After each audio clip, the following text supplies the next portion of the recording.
स्वागत है आप सभी का मिलर टाइम्स में। मैं हूं आपके साथ शान अस्कर। अभी मैं मौजूद हूं शाहीन बाग में। आप देख सकते हैं कि हमारे पीछे एक दुकान है और जस्ट बगल में एक रोड है। ये रोड शाहीन बाग बटला हाउस और कालिंदी कुंज की तरफ जाती है। ये रोड शाहीन बटला हाउस से होते हुए ये कालिंदी कुंज को जोड़ती है। तो यहाँ पर आपको जैसा कि पता है कि 9 तारीख को शाहीन बाग और दिल्ली के अन्य जगहों पर बुलडोज़र चलने वाली है। तो मैं आपको आज ये बताऊंगा कि जब ये बुलडोज़र चलेगा तो ये बुलडोज़र किसी घर या किसी दुकान पर नहीं, उसके साथ साथ उनके रोज़गार, उनके जो सपने हैं, उन सब पर भी बुलडोज़र चलेगा। तो आप देखिए मेरे पीछे एक दुकान है। इस दुकान में आप देख सकते हैं एक व्यक्ति बैठा है, साथ ही में कुछ बेटियां भी है। तो मैं पहले उनसे बात करूंगा कि आखिर जब ये इनके दुकान, इनके घर पर बुलडोज़र चलेगा तो कैसा उनको लगेगा। सोचिए कि ये किस हालात में यहाँ रह रहे हैं, अगर इनके ऊपर बुलडोज़र चलता है तो क्या होगा। देखिए एक छोटा सा दुकान है, इस दुकान में एक परिवार भी रहते हैं, साथ साथ अपने जीवन यापन का व्यवस्था यही है इनका। अगर यहाँ बुलडोज़र चलता है तो इन जैसे परिवार पर क्या बीतेगा। सर अपना नाम बताइए आप। मेरा नाम है संजय कुमार चौधरी। आपका नाम संजय कुमार चौधरी। संजय जी आप ये मुझे बताइए कि आपकी ये दुकान है, आप कितना दिन से यहाँ पे दुकान लगा रहे हैं। हमारे दुकान 15 साल से ऊपर हो गए। 15 साल से ऊपर हो गए। तो आप दोनों पैर से विकलांग हैं संजय? जी दोनों पैर से विकलांग है। हमारी सर्टिफिकेट है, 90% सर्टिफिकेट भी है और इसी दुकान से हम बच्चों को गुजारा कर रहे हैं। दिल्ली में इसके सिवा हमें कहीं कुछ नहीं है और यही हमारा घर, यही हमारा ज़िंदगी और यहीं से हम 3 बच्चे को पढ़ा रहे हैं और एक वाइफ, एक हम, 2 परिवार, 5 परिवार टोटल हूँ और सबकी गुजारा हो रहे हैं। और 9 मई से पता नहीं हमारे लिए क्या मुसीबत खड़ी हो जाएंगे। इस बात को लेकर आप चिंतित हैं संजय जी कि 9 मई से अब हम सोचते हैं कहाँ से बच्चे को रोटी देंगे, किस तरह हम बच्चे को पढ़ाएंगे, किस तरह हम बच्चे को लेकर रहेंगे।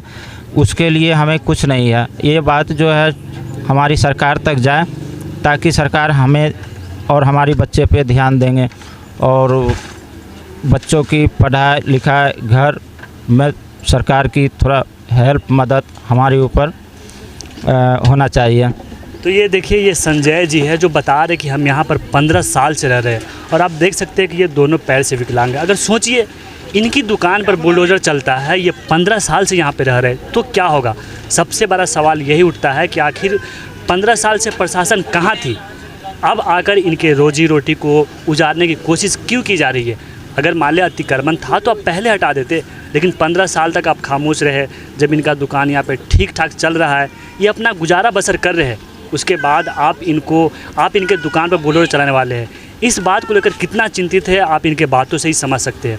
तो हमारे साथ एक बेटी भी है, मैं उनसे भी बात करूँगा। आपका नाम क्या हुआ? अंजलि। अंजलि जी। अंजलि आप बताएं आप क्या करती है? मैं पढ़ाई करती हूँ। कौन सी क्लास में अंजलि आप? 6। आप 6 क्लास में हैं।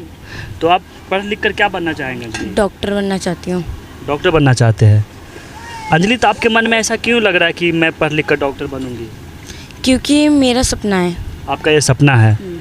मेरे नहीं, मेरी फैमिली का भी है। आपके फैमिली का भी सपना है कि आप डॉक्टर बने।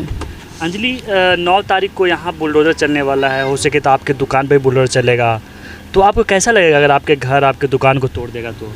बिल्कुल भी नहीं अच्छा। मैं चाहती हूँ कि मेरे घर के साथ मेरी पढ़ाई भी जारी रहे, मतलब कि सरकार तक मेरी बात पहुँचाई जाए, मेरी पढ़ाई की व्यवस्था किया जाए कि मैं डॉक्टर बन सकूँ। तो अंजलि आपको नहीं लगा कि हम इतने गरीब फैमिली से हैं, मेरे पापा दोनों पैर से विकलांग है, मैं डॉक्टर कैसे बन सकता हूँ, लेकिन फिर भी आप सपना देख रहे कि हम डॉक्टर बनेंगे, तो आप सरकार से क्या कहना चाहेंगे, क्या अपील करेंगे सरकार से? रहने सहने का घर दे और मेरा पढ़ाई का भी पैसा, मतलब कि व्यवस्था किया जाए। और मेरे पापा, हम बहुत गरीब घर से हैं, मेरे पापा विकलांग हैं। अगर मान लीजिए अंजलि आपके दुकान को तोड़ दिया जाता है 9 तारीख को, तो आप कहाँ जाएंगे यहाँ से? रोड पे चले जाएंगे जी। तो आप सरकार से क्या कहेंगे कि आप सरकार मेरी दुकान को ना तोड़े, ताकि ये मेरा रोजी रोटी है, मैंने इसी से खाते पीते हैं, तो क्या कहेंगे सरकार से? कि कहीं या तो इसे तोड़ेंगे तो हमें कहीं रहने का जगह दे दीजिए, उसके बाद तोड़ें, गुजारे तो हमसे कर सकें हम। ये देखिए ये अंजलि है जो इस झोपड़ी में रह रही है और डॉक्टर बनने का सपना देख रही है। तो सोचिए जब बुलडोज़र चलेगा इस दुकान पर तो सिर्फ इनके झोपड़ी पर ही नहीं चलेगा, जो इनके सपने हैं उन पर भी चलेगा। तो कहीं ना कहीं यही सवाल खड़े होते हैं कि आखिर ये लोग 15 साल से यहाँ रह रहे हैं, तो सरकार कहाँ थी जब इनका रोजी रोटी यहाँ चल रहा है, अब जाकर इनके दुकान पर बुलडोज़र चलाया जाएगा। तो कहीं ना कहीं ये दुखद है, कहीं ना कहीं ये सरकार के जो कार्रवाई है उन पे सवाल खड़े होते हैं। तो हमारे साथ संजय की वाइफ है। आप बताइए, आप यहाँ पे कितने सालों से रह रहे हैं और अभी सरकार से क्या कहना चाहेंगे? 9 तारीख को यहाँ बुलडोज़र चलने वाला है।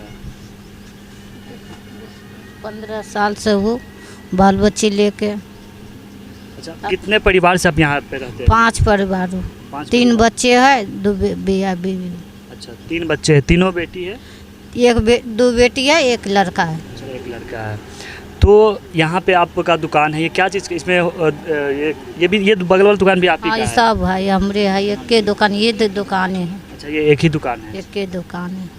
तो आप लोग यहीं पे रहना सहना सब? यहीं रहती हूँ, खाना पीना यहीं बनाती हूँ, खाती हूँ, रात बिरात यहीं सोती हूँ, कहूँ नहीं है, घर द्वार कहूँ नहीं है, यहीं पर रहती हूँ, यहीं खाना पीना सब है।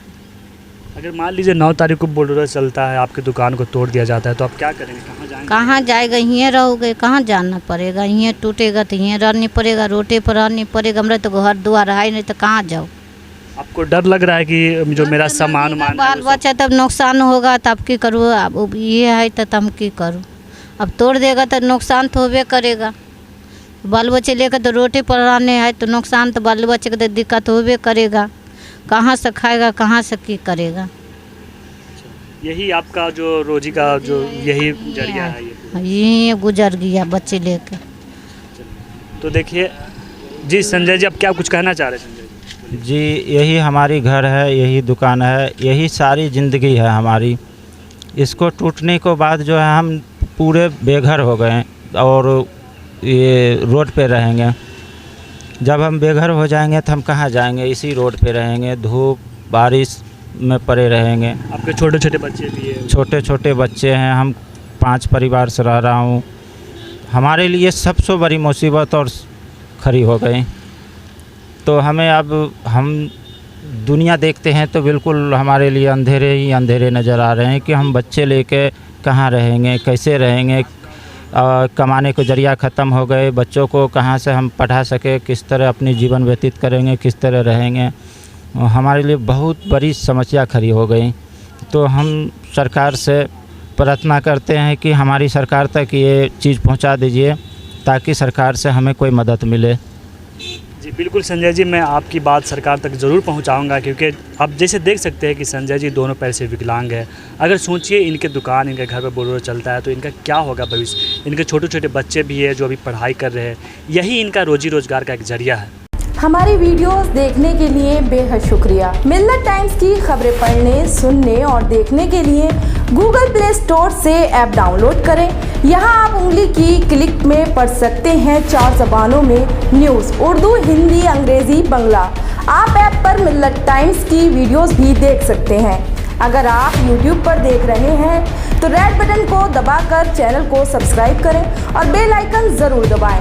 फेसबुक पर देख रहे हैं तो पेज को लाइक और फॉलो ज़रूर करें। ट्विटर और इंस्टाग्राम पर भी मिल्लत टाइम्स को फॉलो करें। मिल्लत टाइम्स की स्टोरीज हासिल करने के लिए टेलीग्राम और व्हाट्सएप पर बराह रास्त हमारे साथ जुड़ सकते हैं। हमारे काम से आप मुतमईन हैं तो इसे जारी रखने और मजबूत बनाने के लिए हमें सपोर्ट करें। स्क्रीन पर दिख रहे और डिस्क्रिप्शन में दिए गए अकाउंट नंबर पर मिल्लत टाइम्स को अपनी रकम भेज सकते हैं।